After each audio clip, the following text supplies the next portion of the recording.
யோ நித்யமச்சுதபதாம்புஜயுக்மருக்மவ்யாமோஹதஸ்ததிதராணி திருணாயமேனே அஸ்மத்குரோர்பகவதோஸ்ய தயைக சிந்தோः ராமானுஜஸ்ய சரணௌ சரணம் பிரபத்யே.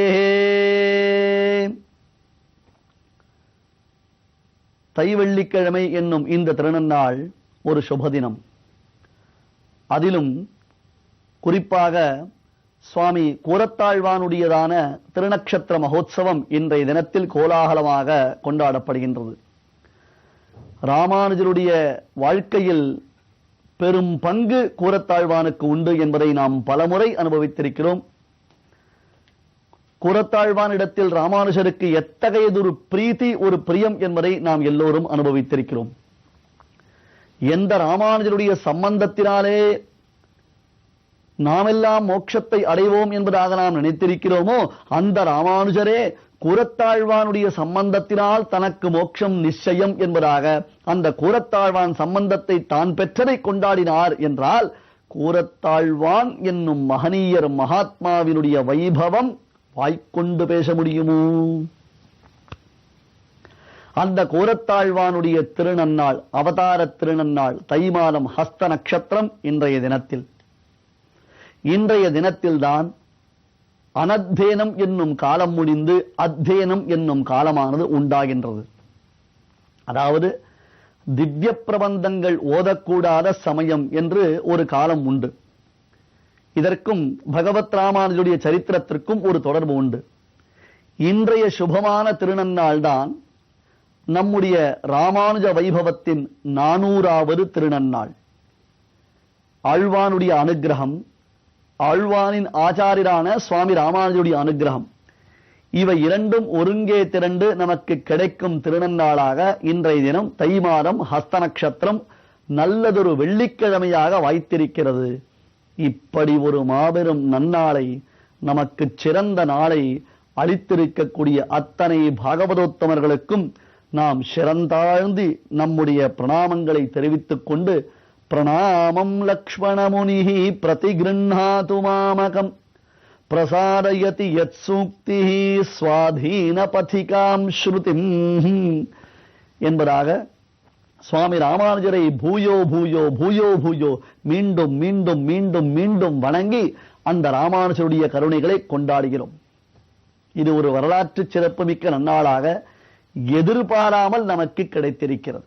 தற்பொழுது இந்த தொடர் உபன்யாசங்கள் நடைபெறும் சமயத்திலேயே திடீர் என்று தோன்றிய பொழுது, அடடா, இன்றைய திருநன்னாள் 400வது திருநன்னாளாயிற்று, அதிலும் ஆழ்வானுடைய திருநக்ஷத்திரம் வைபவம் சேர்ந்திருக்கிறது என்று இங்கே நம்முடைய நிலையத்தில் எல்லோரும் மிகுந்த மகிழ்ச்சியில் ஆழ்ந்திருக்கிறோம்.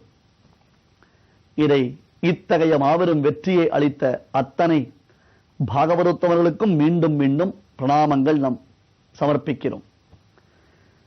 ஏனென்றால் ஆழ்வான் இல்லை என்றால் ஆச்சாரியர் இல்லை, ஆச்சாரியர் இல்லை என்றால் ஆழ்வான் இல்லை என்னும் அளவிற்கு ராமானுஜருக்கும் கூரத்தாழ்வானுக்கும் ஒரு பிணைப்பு உண்டு. ஒரு கால விசேஷத்தில் திருமங்கையாழ்வார் கார்த்திகையில் கார்த்திகை நாள், அந்த திருமங்கையாழ்வாருடைய திருநக்ஷத்திர மகோத்சவம், கார்த்திகையில் கார்த்திகை நாள் அன்று ரங்கநாதனை சென்று சேவித்து, மின்னுமா மழை தவிழும் மேகவண்ணா விண்ணவர்தம் பெருமானே என்று அப்பெருமானை திருநெடுந்தாண்டக பாசுரங்களினாலே போற்றினார். இதனால் மகிழ்ந்த ரங்கநாதன், ஆழ்வீரே உமக்கு என்ன வேண்டும் என்று கேட்க, நம்முடைய ஆழ்வாரின் திவ்ய பிரபந்தங்களுக்கு வேத சாமியத்தை தந்துருள வேண்டும் என்று கலியன் பிரார்த்தித்தார். ஆழ்வாரின், நம்மாழ்வாருடைய திவ்ய பிரபந்தங்களுக்கு வேத சாமியம், இது பக்தாமிர்தம் விஸ்வஜரானுபோதனம் சர்வார்த்ததம் ஸ்ரீ ஷடகோப வாங்வயம் சஹசிரசாகா உபனிஷத் சம ஆகமம் இல்லையா? நாதமுனிகள் அதைத்தானே கொண்டாடினார். அப்பேற்பட்டதான திவ்ய பிரபந்தம். ஏனென்றால் நம்மாழ்வாருடைய 4 திவ்ய பிரபந்தங்கள் 4 வேதங்கள். இந்த வேதத்திற்கு சிக்ஷா, வியாகரணம், சந்தஸ், நிருக்தம், ஜோதிஷம், கல்பம் என்று ஷடங்காவை வேதாக 6 அங்கங்கள் உண்டு. அது போன்ற 6 பிரபந்தங்கள் கலியனால் திருமங்கையாழ்வார் அருளி செய்யப்பட்ட 6 திவ்ய பிரபந்தங்கள், 6 அங்கங்களை போன்று. ரங்கநாதனும் அகமகிழ்ந்தான். அப்படியா, உடனே சென்று நீர் ஆழ்வார் திருநகரியில் இருந்து ஆழ்வாரை அழைத்து வர வேண்டியது. அது வரையிலும் நாம் திவ்ய பிரபந்தத்தை இங்கே தொடங்குவது இல்லை. ஆழ்வார் திவ்ய பிரபந்தத்தை தொடங்கும் வரையிலும் நாம் காத்திருக்கிறோம் என்று ரங்கநாதன் சொல்லிவிட்டான். திருவரங்கத்திலிருந்து அனந்த கொத்து பரிஜனங்களையும் அழைத்துக் கொண்டு கலியன் ஆழ்வார் திருநகரிக்கு சென்று அங்கிருந்து ஆழ்வாரை அழைத்துக் கொண்டு ஸ்ரீரங்க கஷேத்திரத்திற்கு வந்து பகல் 10 நாட்கள் உற்சவங்கள், இராப்பத்து என்பதாக 10 நாட்கள், ஆகத்திய 20 நாட்கள் விசேஷமான உற்சவங்கள் நடைபெற்றன. அத்தியன உற்சவம் என்பதாக இந்த உற்சவத்திற்கு பெயர். திவ்ய பிரபந்தத்தையும் வேதத்தையும் நமக்கு இரண்டும் இரு கண்களாயிற்றே, அந்த திவ்ய பிரபந்தத்தையும் வேதத்தையும் சொல்லி அத்தியன உற்சவமானது வெகு சிறப்பாக நடத்தப்பெற்றது. பின்னர் ஆழ்வார் பரமபதம் எழுந்தருளும், மோட்சத்திற்கு எழுந்தருளும் வைபவம், நம்மாழ்வார் திருவடி தொழல் என்னும் அந்த வைபவமானது வெகு சிறப்பாக நடைபெற்று கலியன் பிரார்த்திக்க பெருமான் நம்மாழ்வாருடைய திவ்யமங்கல விக்கிரகத்தை மறுபடியும் தந்தருளினான். அந்த திவ்யமங்கல விக்கிரகத்தை மீண்டும் ஆழ்வார் திருநகரிக்கு எழுந்தருள பண்ணி கொண்டு போய் ஆழ்வாரை அங்கே விடுத்து பின்னர் எல்லோரும் வந்து சேர்ந்தார்கள்.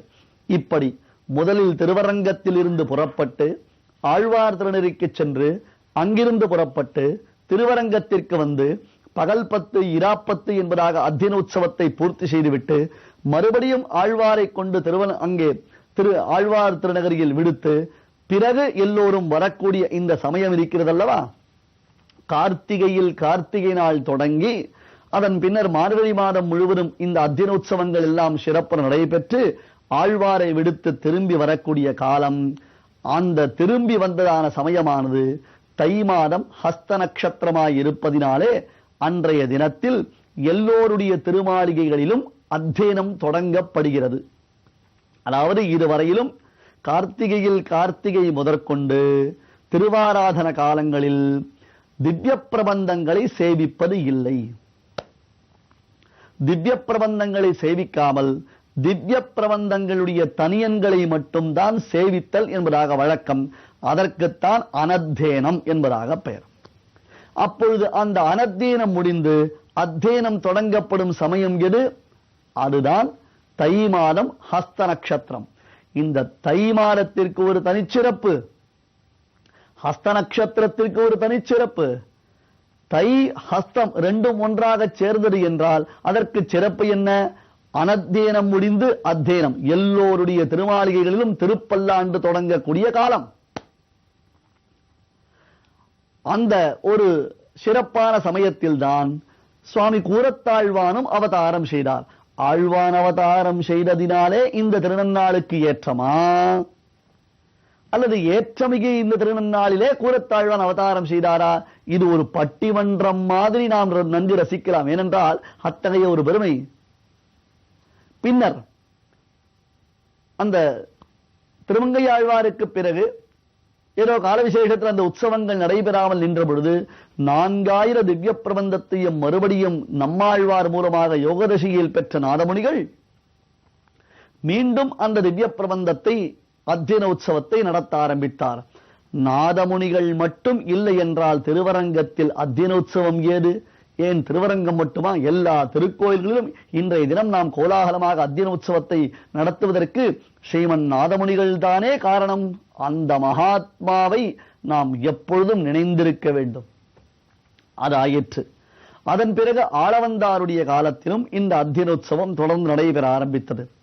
நடுவில் அதாவது இங்கிருந்து ஆழ்வார் திருநகரிக்கு சென்று ஆழ்வாரை எழுந்தருள பண்ணி கொண்டு வந்து இது போன்று ஏற்படுவதனாலே சில பல நடைமுறை சிக்கல்கள் ஏற்பட்டதினாலே திருவரங்கத்திலேயே நம்மாழ்வாருடைய திவ்யமங்கல விக்கிரகம் பிரதிஷ்டை செய்யப்பட்டு கோலாகலமாக அந்த உற்சவங்கள் தற்பொழுதும் நடைபெற்று வருகின்றன.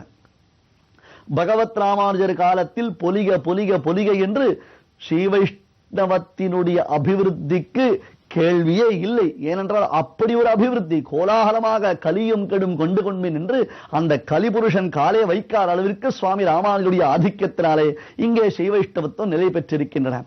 இவ்வளவு சிறப்பு வாய்ந்த அனத்தியன காலம் முடிந்து அத்தியன காலம் தொடங்கக்கூடிய தை மாதத்தில் ஹஸ்த நட்சத்திரத்தில் கூரத்தாழ்வானுடையதான திருவவதார திருநன்னாளில் வெள்ளிக்கிழமை என்று நம்முடைய ராமானுஜ வைபவத்தின் 400வது தொடர் நடைபெறுகிறது என்றால் இது நிச்சயம் எம்பெருமானுடைய திருவருள் அன்றி வேறு என்ன இருக்க முடியும்? எம்பெருமானாராம் பகவத் ராமானுஜருடைய கிருபை இல்லாமல் எந்த ஒரு காரியத்தையும் நாம் செய்ய முடியாது அல்லவா? நாம் செய்யும் சத்காரியத்திற்கு நம்முடைய ஆச்சாரியர்கள் துணை நிற்பார்கள் என்பதற்கு இதைவிட வேறு ஒரு சிறந்த உதாரணத்தை நாம் பார்க்க முடியாது. உண்மையிலேயே யாரும் எதிர்பாராமல் யாதிருச்சிகமாக அனைத்தும் ஒன்றாக சேர்ந்திருக்கிறது. மங்களமான இந்த திருநன்னாளில் நாம் கத்யத்ரயத்தின் அனுசந்தானத்தை பூர்த்தி செய்கிறோம். கடந்த சில உபன்யாசங்களாக சரணாகதி கத்யத்தின் பெருமையையும் ஸ்ரீரங்க கத்யத்தின் பெருமையையும் வைகுண்ட கத்யத்தின் பெருமைகளையும் நாம் பார்த்து வந்தோம் அல்லவா? இப்பொழுது இன்றைய தினம் முதற்கொண்டு அவரவர்கள் திருமாளிகைகளில் திருப்பல்லாண்டு தொடக்கமாக திருவாராதனங்கள் செய்யப்பட வேண்டும் என்பதாக பார்த்தோம். அனத்தியனம் முடிந்து அத்தியனம் ஆரம்பமாகிறது என்று சொன்னோம் அல்லவா? இப்படி திருவாராதனம் செய்வதை வலியுறுத்துவதாக, திருவாராதனம் செய்யாமல் இருக்கக்கூடாது, பகவதாராதனம் செய்யாதவன் ஒரு பொழுதும் சிவைஷ்ணவன் ஆக மாட்டான் என்னும் அந்த ராமானுஜ சம்பிரதாயத்தின் பெருமைகளை நன்கு வலியுறுத்துவதற்காக சுவாமி ராமானுஜர் நித்திய கிரந்தம் என்னும் ஓர் உயர்ந்த கிரந்தத்தை அருளிச் செய்திருக்கிறார். அதற்கு நித்திய கிரந்தம் என்பதாக பெயர். தினந்தோறும் செய்ய வேண்டிய திருவாராதன கிரமங்கள் அதில் விவரிக்கப்படுகின்றன. ஆகையால் இதுவரையிலும் நாம் எப்படி இருந்தோமோ தெரியாது. இதோ இந்த திருநன்னாளிலிருந்து நாமும் பெருமானுக்கு திருவாராதனம் செய்ய வேண்டும் என்னும் உறுதி எடுத்துக் கொள்ள வேண்டும்.